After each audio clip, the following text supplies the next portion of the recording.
네, 뜨거운 감자 확인하고 오셨습니다. 시장에서 상승세가 강한 종목들 위주로 또 살펴봤는데요. 내일이면은 아마 이 뜨거운 감자에 랭크될 만한 종목이 하나 더 있지 않을까요? 카카오뱅크입니다.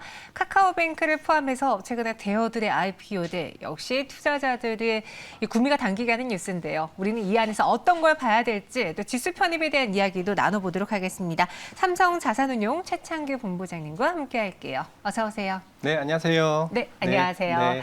네, 내일이면 이제 카카오뱅크가 상장이 되고요. 네. 많은 분들이 청약에 도전을 했지만 그렇죠. 몇 예. 주 못 받아서 너무 아쉬웠던 종목 네네네. 중에 하나인데 내일 시장에서 큰 호응을 이끌어낼 수 있을까요? 어떨까요? 일단 뭐 제가 몸담고 있는 조직이 삼성자산운용이고 ETF라든지 이런 쪽으로 대표하는 네. 회사다 보니까 저는 뭐 펀더멘탈적인 부분보다는 이런 패시브적인 부분, 특히 뭐 ETF라든지 아니면 MSCI라든지 이런 지수 편입에 따른 기계적인 수급 위주로 좀 말씀을 드려야 될 것 같아요. 그래서 카카오뱅크 뭐 저도 굉장히 궁금하긴 해요. 저는 청약을 못했지만 네, 굉장히 궁금하긴 하지만 저희 패시브 쪽에서 보는 카카오뱅크나 뭐 이따가 말씀드린 크래프톤 같은 경우에는 패시브 쪽에서는 수급이 괜찮다라는 말씀을 먼저 드리겠습니다. 그 이유를 좀 간단히 말씀드릴 건데요.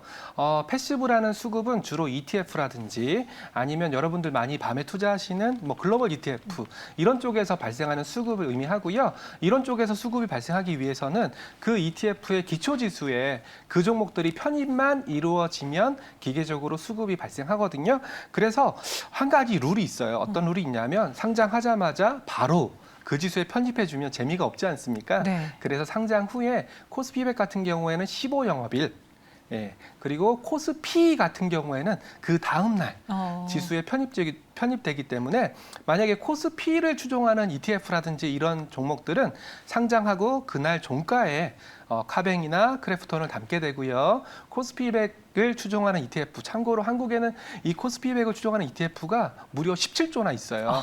네. 네, 그리고 변액보험도 있고요. 그리고 국민연금 패시브 자금도 있기 때문에 이들 자금들은 코스피백 편입이 확정되고 나서 가까이 있는 동시만기일 다음 날 반영이 되기 때문에 일단 15영업일 후에 수급이 발생한다. 그래서 뭐 당장은 뭐 락업 물량이라든지 이런 것 때문에 뭐 어느 정도 뭐 주가가 뭐 일희일비 할 수 있겠지만 패시브 수급적인 측면으로 봤을 때에는 15영업일 후부터는 좀 긍정적인 패시브 수급이 발생할 수 있다. 요 정도 말씀드리겠습니다. 네, 이 패시브 ETF 혹은 또 지수 편입으로 인해서 어떻게 자금이 유입될 수 있는지 그 유입되는 날짜가 대략 며칠 후인지에 대해서 이야기를 해주셨는데 카카오뱅크는 역시나 국민주라는 이름이 붙을 만큼 청약이 굉장히 흥행을 했는데 네. 생각보다 크래프톤은 흥행이 좀 저조했어요. 이유가 네. 있을까요? 굉장히 좀 미묘한 문제긴 한데요. 크래프톤 같은 경우에는 저도 뭐 개인적으로 그 종목을 분석하는 애널리스트나 네. 그 종목을 뭐 운영하는 펀드 매니저는 아니지만 그때 당시에 그 청약하는 그날 당시에 중국에서 뉴스가 하나 돌았었죠. 게임은 맞아요. 아편이다. 정신적인 정신적 아편이다. 그런데다가 한 가지 또 바로미터가 있습니다. 이런 장외 대여 같은 경우에는 또 장외가라는 바로미터가 있거든요. 맞아요. 그래서 마침 크래프톤의 장외가가 공모가랑 거의 비슷했었기 때문에 에이 그냥 청약 몇 주 못 받는 거 그냥 장외에서 사자. 뭐 이런 물량들도 꽤 있었기 때문에 그리고 또 뭐 본질적인 문제일 수 있겠지만 고평가 논란. 뭐 이런 것들이 있었기 때문에 생각보다 흥행은 저조했다라고 분석을 하고 있어요. 그래서 저희는 뭐 좀 많이 실망들 많이 하실 텐데 뭐 그런 것도 좀 실망감을 좀 가지실 수 있겠지만 크래프톤 같은 경우에는 뭐 카빙도 마찬가지지만 15영업일 뒤에 코스피 200 결정이 편입이 거의 확실시 되는 종목들이니까 네. 뭐 그런 것도 좀 염두에 두시면 좋을 것 같습니다. 말씀하실 계속 카카오뱅크랑 크래프톤이 이제 코스피 200 지수 이번에 편입이 될 가능성이 높다라고 하셨잖아요. 그럼 대략적인 그 날짜가 언젠지 우리는 그를 통해서 어느 정도의 자금이 좀 쏠릴 수 있다라고 예측해 볼 수 있을까요? 예, 좀 룰을 좀 말씀드려야 될 것 같은데요. 저희가 이제 뭐 좀 시청자들이 좀 골치 아파하시긴 하겠지만 숫자를 좀 외우실 필요가 있습니다. 제가 앞서도 간단하게 말씀드렸는데 이 코스피 200을 추종이라는 말은 그대로 따라하는 ETF가 17조가 있고요. 네. 그리고 코스피 200 ETF가 아니더라도 카카오뱅크나 크래프톤을 담을 수 있는 성격을 갖고 있는 ETF도 있어요. 그래서 합쳐서 대략 20조 정도 있고요. 그리고 변액보험이라는 게 있는데 주식형 변액보험 같은 경우에는 이 코스피백을 그대로 따라하진 않지만 거의 복제하는 성격으로 유지가 되기 때문에 이자금도 한 10조 정도 있습니다. 그런데다가 앞서 간단하게 말씀드렸던 뭐 국민연금 패시브 자금이라든지 이런 게 좀 있기 때문에 코스피백을 쫓아가는 자금은 대략 한 60조 정도다라고 생각하시면 됩니다. 그러면은 여러분들께서 계산하셔야 될 게 이 60조 자금들 중에서 카카오뱅크나 크래프톤이 몇 % 비중으로 편입이 될까요? 뭐 이런 게 좀 궁금하실 겁니다.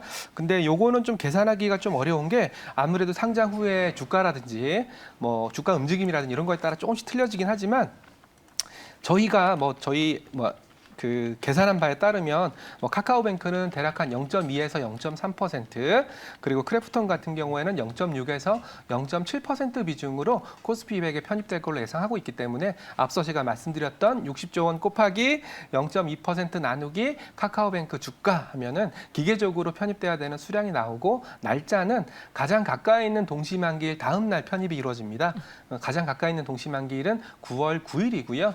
9월 10일 날 편입이 이루어지기 때문에 관련된 수급은 9월 9일 종가에 마감 동시 효과 간에 발생한다는 점을 강조드리겠습니다. 네, 코스피 200 지수는 이제 9월 10일에 조기 편입이 예상되고 있고요. 또 항상 정기적으로 주기적으로 오는 게 MSCI 네, 편입도 맞습니다. 이야기가 되는데 최근에 에코프로비엠도 그렇고 이 MSCI 지수에 편입된다라는 종목들 먼저 매수하시려는 그런 움직임들이 보이고 있더라고요.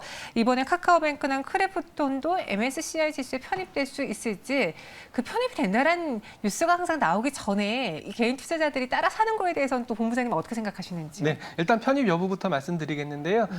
코스피 200은 1년에 2번 정기 변경하고요. 네. 방금 말씀드렸던 카카오뱅크나 크래프톤의 사례는 정기 변경이 아니라 특별 변경 사례라고 보시면 되고요. MSCI는 1년에 4번, 2월, 5월, 8월, 11월에 정기 변경 4번 하는데요. 마찬가지로 MSCI도 이번 크래프톤이나 카카오뱅크가 특별 변경에 해당되는 사례다라고 말씀드리겠고요. MSCI는 방금 말씀드렸던 것처럼 날짜가 좀 틀립니다. 그래서 2월 거의 대부분 그 일치하긴 한데 살짝 오차가 있긴 한데 2월 마지막 날, 5월 마지막 날, 8월 마지막 날, 그리고 11월 마지막 날 리밸런싱이 발생하거든요. 그래서 편입 결정은 좀 더 빨리 이루어질 겁니다. 아마 8월 12일 정도에 편입 결정이 발표되지 않을까 생각하고 있고요. 네. 그러면 수급은 아까 말씀드렸던 코스피백보다 조금 빠른 8월 말에 그 관련된 수급이 발생한다. 그리고 코스피백도 계속 반복적으로 말씀드리고 있지만 기준들이 있거든요. 가장 낮은 종목들보다 시가총액이 한 2배 정도 많으면 특별 변경으로 편입이 되거든요. 그래서 두 종목 모두 MSCI 특별 편입도 무난할 것으로 예상하고 있고요. 관련된 날짜는 8월 마지막 날짜다. 이 정도까지 말씀드리겠고요. 네. 그리고 이 날짜에는 이 두 종목만 하는 게 아니라 다른 종목들도 언급이 되고 있는데 에코프로비엠 같은 경우도 최근에 주가가 많이 올랐죠. 그러면서 시가총액이 커졌기 때문에 이번 8월 정기 변경 때 들어갈 것 같고요. 그리고 약간 좀 아리까리하긴 한데 참고로 외국 지수 같은 경우에는 네. 데이터를 정확하게 파악할 수 없기 때문에 저희가 여기서 확답은 못 드리겠지만 언급되고 있는 종목은 뭐 카카오 게임즈 그리고 SKI 테크놀로지 이런 종목들도 뭐 들어갈 수 있는 가능성이 있다. 이 정도 언급되고 있고요. 반대로 좀 비중이 빠지는 종목도 있는데요. 네. SK텔레콤입니다. 아. SK텔레콤이 시가총액이 빠진 게 아닌데 왜 빠지나요? 이렇게 말씀하실 수 있는데요. SK텔레콤 같은 경우에는 외국인들 투자 한도라는 게 있습니다. 이제 MSCI는 외국인들이 주로 투자하기 위해서 보는 지수다 보니까 외국인 투자 한도가 꽉 차면은 종목 비중을 낮춰버립니다. 지금 외국인 투자 비중 한도가 SK텔레콤은 49%인데요. 외국인 비중이 46%, 즉 3%포인트밖에 룸이 없기 때문에 MSCI 쪽에서는 이런 작은 룸을 반영하기 위해서 시총 비중을 낮추지 않을까 그렇게 예상하고 있습니다. 네, 저희가 살짝 자막 고지가 잘못됐는데요. 제가 정리해 드릴게요. 이번에 MSCI 지수 편입이 예상되는 걸로 이제 카카오 게임즈랑 SKI 테크놀로지를 이야기해 네, 주셨고요. 맞습니다. 비중이 축소될 것으로 예상되는 것이 SK텔레콤이다. 네, 맞습니다. 네, 이렇게 정리해 보겠습니다. 그리고 최근에 ETF, 전체적인 증시에 대한 관심이 높아지다 보니까 ETF 쪽을 먼저 시작해 볼까 하는 주린이 분들이 많거든요. 혹시 지금 이 자산운용센터에서는 어떤 ETF 키워드가 핫한지 마지막으로 좀 전해 주실까요? 제가 이제 뜬금없이 삼성자산운용에서 카카오뱅크나 크래프톤을 말씀드린 이유가 ETF랑 관련이 있기 때문이고요. 카카오뱅크 같은 경우에는 뭐 당연히 코스피 200 예, 카카오뱅크나 크래프톤 같은 경우에는 코스피 200에 들어올 가능성이 높기 때문에 저희가 미리 사전적으로 분석한 거고요. 그리고 카카오뱅크에 좀 중점을 두고 있는데요. 제가 개인적으로 생각하기에는 카카오뱅크는 은행주다라고 생각할 수 있겠지만 한국을 대표하는 핀테크 종목이 아닌가 싶어서 이런 핀테크 테마를 한번 묶어서 ETF로 내보면 어떨까 이런 생각에서 카카오뱅크를 좀 분석을 했던 거였고요. 네. 방금 말씀드렸던 것처럼 시장은 지수가 뭐 쭉쭉쭉쭉 가는 그런 시장이 아니고 오히려 짜근짜근 테마들이 계속 빠르게 움직이고 있는 장세다 보니까 아무래도 좀 지금 시장에서는 마켓을 대표하는 대표지수 ETF에 투자하시기보다는 좀 테마 ETF 뭐 특히 뭐 한국 테마, 뭐 예를 들어 웹툰이라든지 뭐 드라마라든지 방금도 SM 관련된 뉴스들이 많이 있었지 않습니까? 네. K-팝 ETF도 있거든요. 오. 예, 그래서 이런 테마 ETF 중심으로 좀 접근을 하신다면은 뭐 좀 재미가 쏠쏠하지 않을까 그렇게 생각하고 있습니다. 네, 내일 상장할 카카오뱅크 이야기와 함께 이 지수 편입이라는 이벤트 그리고 새롭게 카카오뱅크가 있는 ETF도 한번 눈여겨보셔도 좋을 것 같습니다. 본부장님은 여기서 인사드릴게요. 오늘 말씀 고맙습니다. 네, 감사합니다. 네.